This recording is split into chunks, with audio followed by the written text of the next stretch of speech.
Eh, y bueno, y seguimos ahora con el doctor Juan Miguel Petit, que es doctor en Derecho y Ciencias Sociales, ex director del Consejo del Niño, gerente técnico del Centro Nacional de Rehabilitación, relator de Derechos Humanos en Naciones Unidas de Infancia, asesor de Derechos Humanos en Naciones Unidas en Uruguay, consultor de PNUD, OIM y OPS. Y es comisionado parlamentario penitenciario desde el 2015 a la fecha. Así que le damos la bienvenida y ya pueden comenzar. ¿Me escuchan ahora? Sí. ¿Me escuchan, no?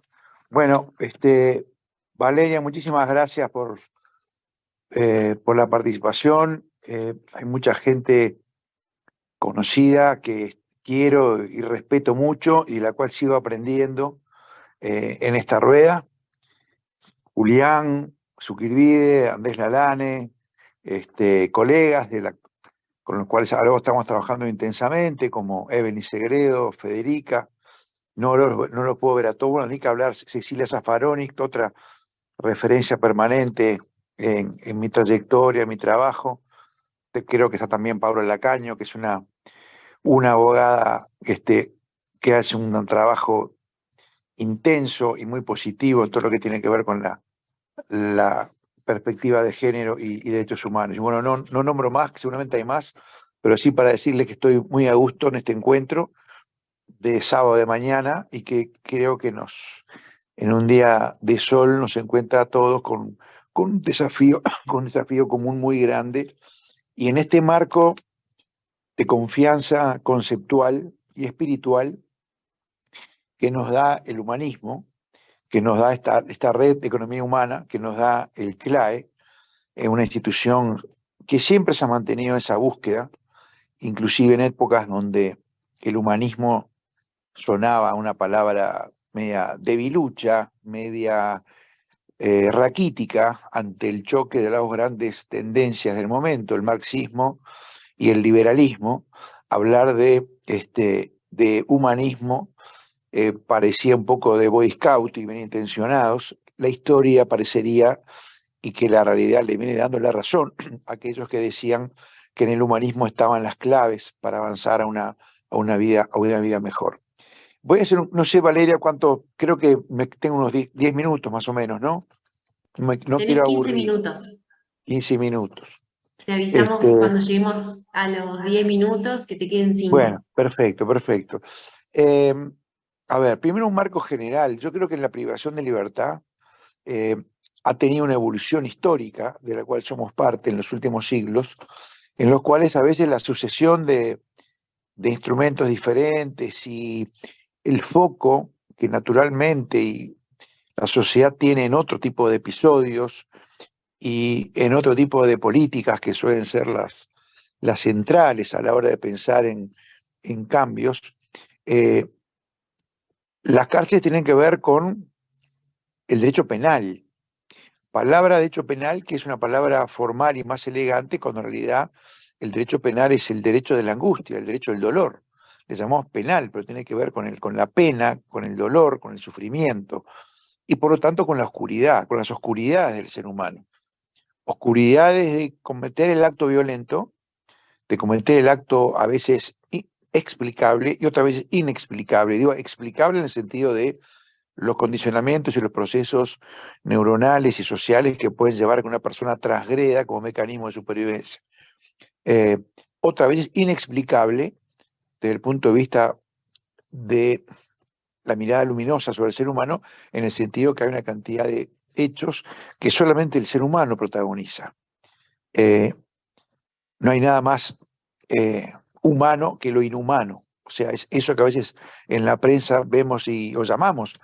Qué barbaridad, qué inhumano que es este acto, qué inhumano es este crimen, qué inhumana es esta guerra, qué inhumano es que haya violaciones a los derechos humanos, y sin embargo somos los únicos seres que hacemos ese tipo de abusos sobre otros, no por supervivencia, no por instinto para alimentarse o para sobrevivir o para controlar el territorio o por miedo o por amenaza, sino simplemente por dominio, por el disfrute del poder.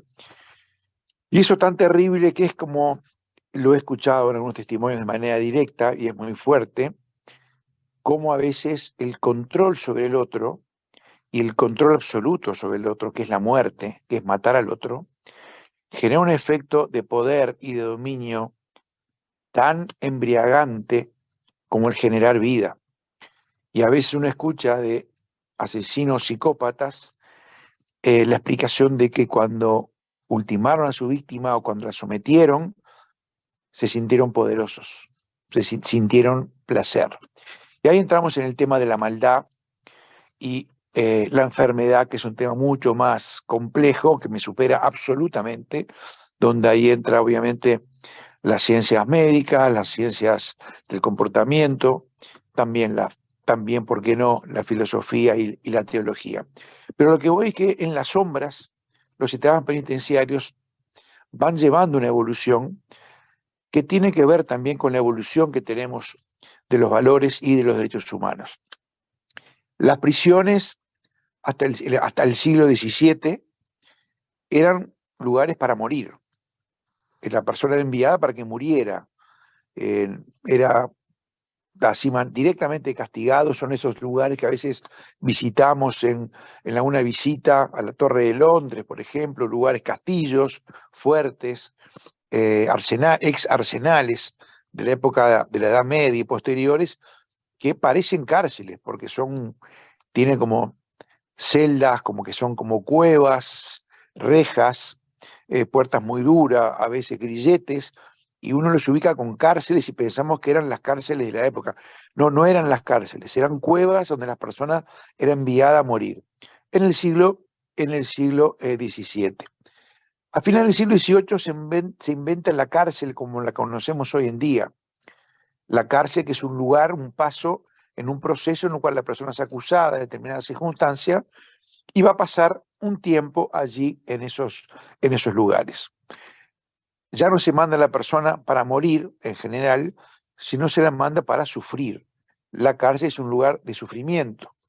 La cárcel es un lugar donde con el sufrimiento se paga el daño causado o el daño que que las autoridades o los operadores de justicia creen que la persona ha causado. Se paga con el sufrimiento. Luego de la Segunda Guerra, ya antes de la Segunda Guerra, pero sobre todo diría a partir del final de la Segunda Guerra y de la Declaración Universal de 1948, y luego con el Pacto Internacional de Derechos Civiles y Políticos, la cárcel se genera una gran revolución en el concepto, y la cárcel ya no es ni para morir ni para sufrir. La cárcel es para recibir tratamiento, así lo dice el Pacto Internacional de Derechos Civiles y Políticos. Es un lugar donde recibir tratamiento para que la persona pueda reinsertarse. Y ese tratamiento no está del todo definido, no está del todo claro a qué se refiere. Puede estar sonando que tratamiento vincula a lo médico, vincula a la corrección de cosas que estaban mal en la persona, la psicología, no está muy claro, pero está claro que se refiere a un tratamiento que vinculamos al trabajo y a la educación en una lectura complementaria con otras normas de derechos humanos. Yo me atrevo a decir que en el siglo XXI la cárcel empieza, no diría la cárcel, la sanción penal, porque la cárcel, ahora voy a apuntar a eso, la cárcel es una de las formas de la sanción penal.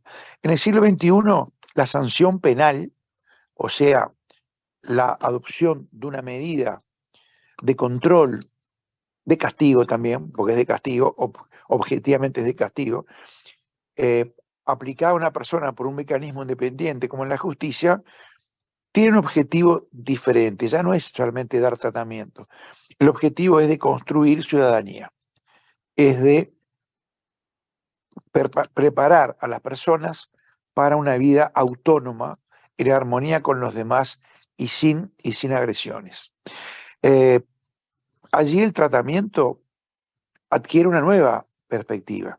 El tratamiento ya no es, algunos recordarán la película La Naranja Mecánica, era la búsqueda desesperada de una intervención neurológica, bioquímica en el cerebro de un asesino serial para rehabilitarlo, entre comillas, para darle un tratamiento, o el tratamiento pensado como tratamiento psicológico.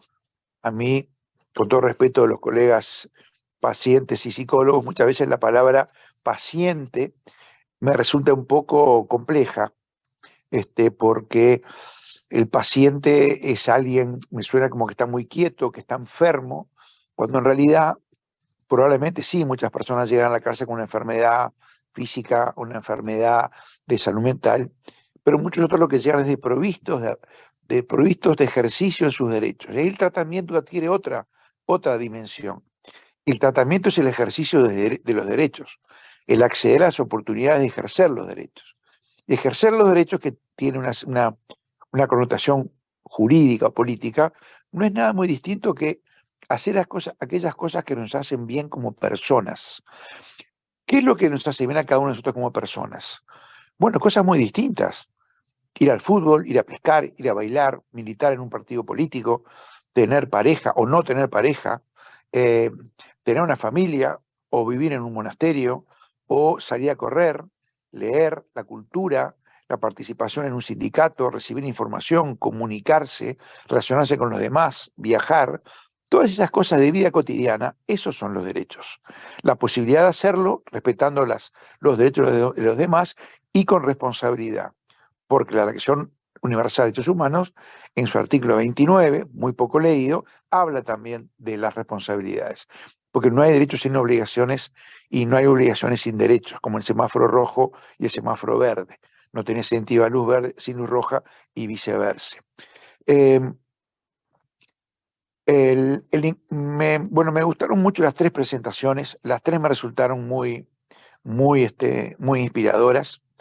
En distintos aspectos, el planteo del marco institucional que hizo Evelyn, después Cecilia planteó todo lo que es el impacto de la salud, y después la perspectiva de Humberto Correa, que aunque creo que no conozco personalmente, sobre lo que significan las diversas dimensiones de las personas. Que la persona no es solamente su peor momento, que puede ser la comisión de un delito, que puede ser un delito atroz, o puede ser un delito leve. Y sin embargo, para él tenemos una respuesta bastante uniforme, en el sentido que en Uruguay tenemos unas 15.000 personas privadas de libertad y tenemos, todavía se está depurando la cifra, probablemente unas 7.000 personas con medidas alternativas. Hay países que tienen 2 personas y a veces hasta 3 personas con medidas alternativas por cada persona privada de libertad.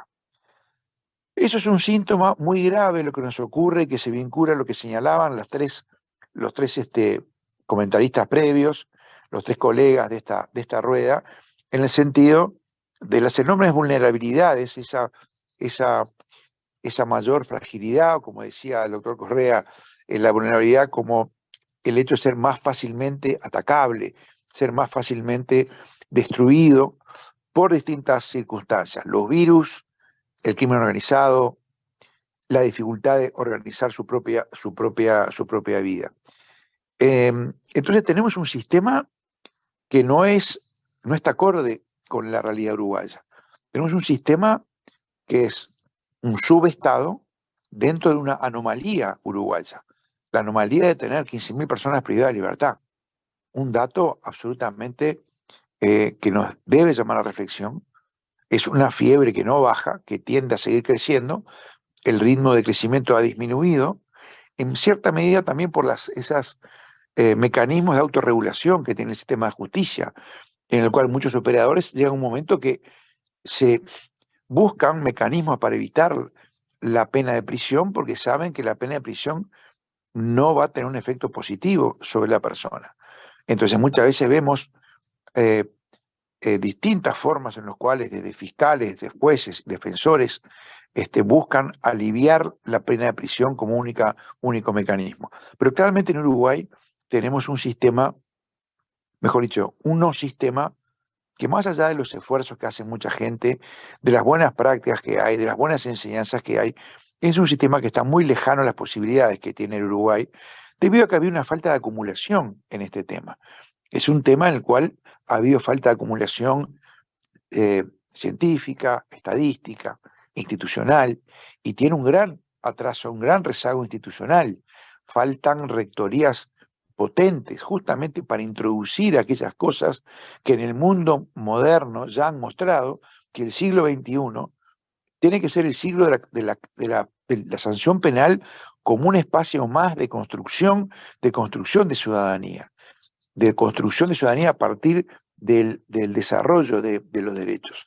En la prisión de mujeres tenemos claramente una expresión muy lacerante de esta falta de alternativas, porque vemos que la masculinización de todo el tratamiento de la mujer, el tratamiento penal, muchas veces el tratamiento penitenciario, la equiparación, cuando en realidad, y después la realidad es mucho más dura, porque la prisión de la mujer es una prisión que implica más rupturas que la del hombre, quizás sea por el machismo que tenemos en nuestras sociedades, lo patriarcal, lo masculino como prioritario, pero todos sabemos que al hombre que cae preso lo visita muchas veces eh, su madre, su hermana, sus hermanas, su pareja, aquella novia de la escuela que hace tiempo que no lo ve, una vecina, una amiga, etcétera, etcétera, y tiene un mundo que lo rodea y muchas veces lo transforma en una persona sin ninguna autonomía, una especie de niño gigante que solo pide y pide más cosas y que encuentra la complicidad de un sistema que, por ejemplo, no a todos y no en todos los lugares, pero que no le permite, como vemos en algunos países y acá en algunas excepciones, poder esperar a su visita el fin de semana diciéndole, bueno, esta semana vendí tantos productos, esta semana cobré el peculio, retiré de la cuenta 3.000 pesos para comprar los útiles y las túnicas para los niños para ir a la escuela, sino una persona que está pidiendo y pidiendo más apoyo y en un lugar de víctima que no le va a permitir seguir adelante. En el caso de la mujer, la situación es aún peor, pues las visitas son menores, sale del espacio, ya deja de ser interesante para el mundo delictivo, deja de ser interesante para otras personas, para otras, quienes podrían ser sus compañeros o sus parejas, se transforma en un paria y no tiene posibilidades de un reingreso fácil a la sociedad.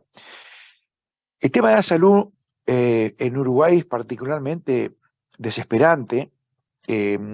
Ahora, para dar una nota positiva y sin querer pasar publicidad a nuestra oficina, hicimos una recomendación que muy rápidamente, hace un mes, fue tomada en cuenta por el Ministerio de Salud Pública y se constituyó un grupo de trabajo sobre salud penitenciaria.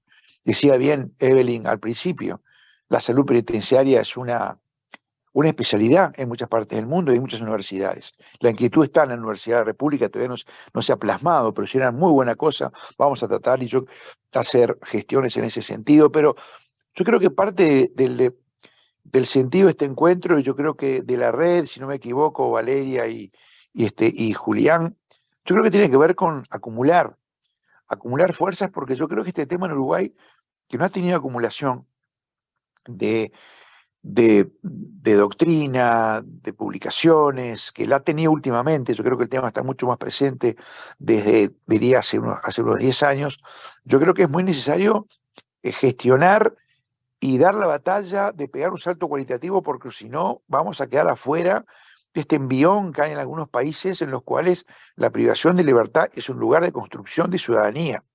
Y yo hoy de mañana previamente, bueno, ayer hasta las 10 de la noche y hoy de 8 de la mañana a 10 de la noche, a 10 de la mañana, perdón, estaba medio dormido antes y todavía quedó un agujero negro. eh, Tengo un Zoom con estudiantes de 15 ciudades, de unas 20 ciudades brasileras. Y todos tenemos la impresión de que el sistema penitenciario brasilero es muy mal ejemplo. Sin embargo, quizás por el volumen demográfico, o por el volumen de sus problemas, o por la fuerza de sus universidades, uno encuentra cuestiones que son realmente llamativas de acumulación, de transformación y de innovación. Entonces creo que nosotros acá tenemos que trabajar en el mismo sentido. El siglo XXI que sea el siglo de la construcción de ciudadanía en el sistema de sanción penal, donde hay muchas pistas de trabajo, pero una tiene que ver con eso, con las medidas alternativas que pasan por el fortalecimiento de la comunidad. La debilidad de la comunidad es el crecimiento de la cárcel, porque todos esos delitos leves que no implican lesiones a una persona, agresiones a la integridad de la persona o la muerte de la persona, hurto, receptación, buena parte de los delitos de drogas, la comercialización, el suministro, la tenencia, etcétera, la tenencia no, perdón, la tenencia para no consumo, todo eso castigado con la cárcel, o por lo menos castigada de entrada con la cárcel, es una práctica muy negativa y que nos muestra que, pero a la vez, es muy negativa, pero a la vez su reiteración genera una fricción, una rispidez en la comunidad, que en la medida que no hay respuestas comunitarias, el sistema institucional, el sistema político, inevitablemente aplica la prisión como mecanismo. Si nosotros a todos los que sabemos que son delitos de hurto recurrentes, receptación, suministro de pasta base, las pequeñas bocas, por ejemplo, de venta, que a su vez generan pequeñas redes delictivas alrededor, eh, lentamente eso va generando un zumbido en la opinión pública y en las comunidades, que cuando llega el político, el legislador o el edil, lo que escucha es: acá no se puede vivir, la seguridad pública es un desastre, te roban la garrafa, te roban la bicicleta, no podemos ir al cine porque te entran a tu casa.